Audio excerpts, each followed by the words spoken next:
मैं समझता हूँ तहव्वुर राना का भारत में लाना एक बहुत बड़ी उपलब्धि है भारत सरकार की, भारत की एजेंसियों की। बहुत सारी कड़ियां हैं जिनको जोड़ना जरूरी है।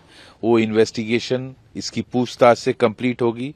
इसको कौन हैंडल करता था आईएसआई से, इसमें उसका हाफिज सईद का रोल क्या था। इससे बहुत सारे पोल खुलेंगे जो पाकिस्तान की डीप स्टेट ने, आईएसआई ने ये सारा कांड किया।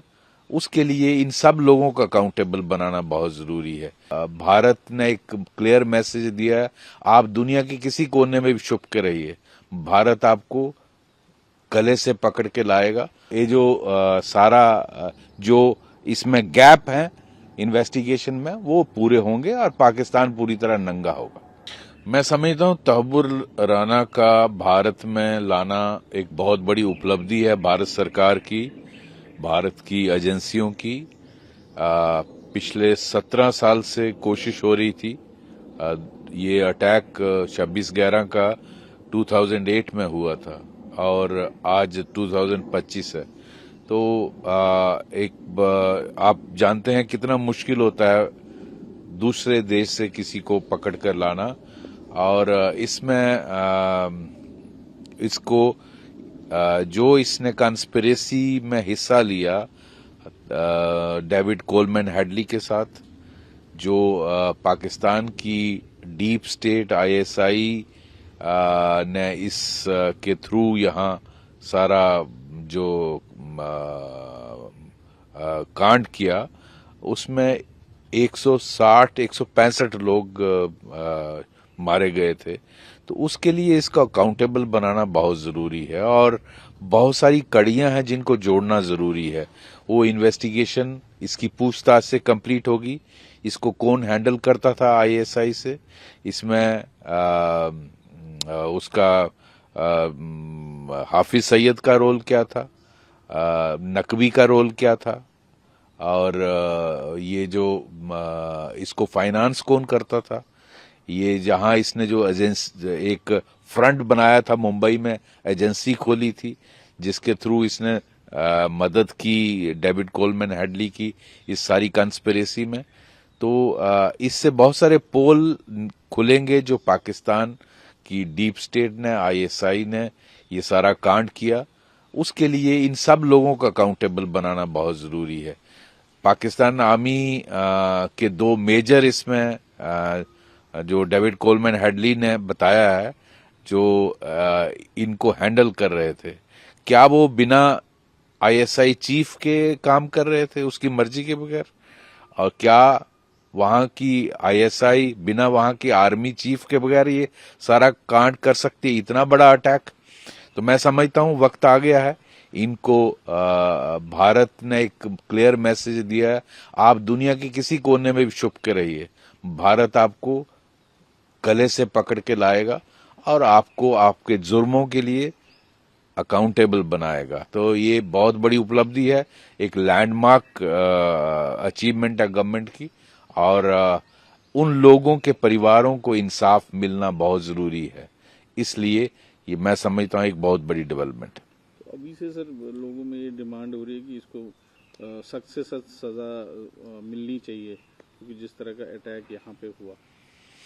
जी, असल में तो इसको फांसी होनी चाहिए, क्योंकि 166 लोग इसमें मारे गए थे और बहुत सारे जख्मी हुए थे। मुझे एग्जैक्ट नंबर नहीं मालूम, लेकिन क्या एक्सट्राडिशन ट्रीटी जो जो हुई है उसमें क्या कहीं ये कंडीशन तो नहीं है कि आप इसको फांसी की सजा नहीं दे सकते?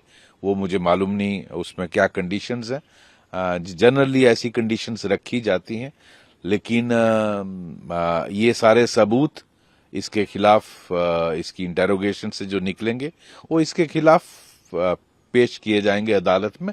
उसके बाद अदालत डिसाइड करेगी कि क्या सजा दी जाएगी। पाकिस्तान कितना इससे एक्सपोज होगा इंटरनेशनली अगर देखेंगे, क्योंकि अब जिस तरह से देखो, पाकिस्तान जो है ये सारा कांड तो पाकिस्तान की डीप स्टेट ने किया और हालांकि वो कहते हैं कि ये नॉन स्टेट एक्टर्स हैं, जनरली पाकिस्तान ओन नहीं करता है, पूरी रियासत ही नॉन स्टेट एक्टर्स की है। वहां कौन है स्टेट एक्टर है? वहां का ISI chief non state actor है, वहां का army chief non state actor है। और उन दोनों की मर्जी के बगैर इतना बड़ा कांड भारत में नहीं हो सकता। मैं समझता हूं उन दोनों को अक्यूज्ड बनाना चाहिए। उस वक्त के पाकिस्तान आर्मी आईएसआई का चीफ और पाकिस्तान आर्मी का जो आर्मी चीफ था, उन दोनों को इसमें अक्यूज्ड बनाना चाहिए, हाफिज सईद के साथ साथ। और क्या नाम था उसका, जकीर रहमान, उन सब के साथ, और जो लोग इसमें इन्वॉल्व थे। इतना बड़ा मैन स्लाटर किया, इसकी कोई तो अकाउंटेबिलिटी होनी चाहिए। और भारत ये फिक्स करेगा कि इसको क्या सजा होगी। हमारी अदालत में जब इसके जो भी सबूत इकट्ठे हुए वो पेश किए जाएंगे, जज साहब इसमें फैसला करेंगे। पाकिस्तान तो अभी से डर गया है कि उनकी अब पोल खुलने वाली है। वो कह रहे हैं ये तो कनाडा का रहने वाला है।